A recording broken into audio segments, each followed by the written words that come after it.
अस्सलामु अलैकुम।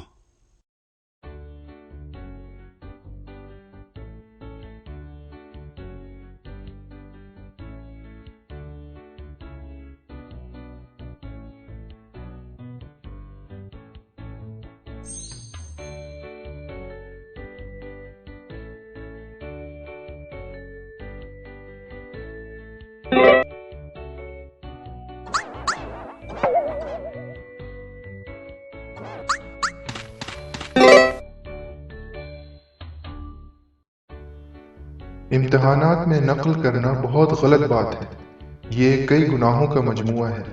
इसमें धोखा देना पाया जाता है, जिसके बारे में मशहूर हदीस मुबारका है। रसूलुल्लाह सल्लल्लाहु अलैहि वसल्लम ने फरमाया, वमन गश्शना फलैसा मिन्ना, और जिसने हमें धोखा दिया वो हम में से नहीं।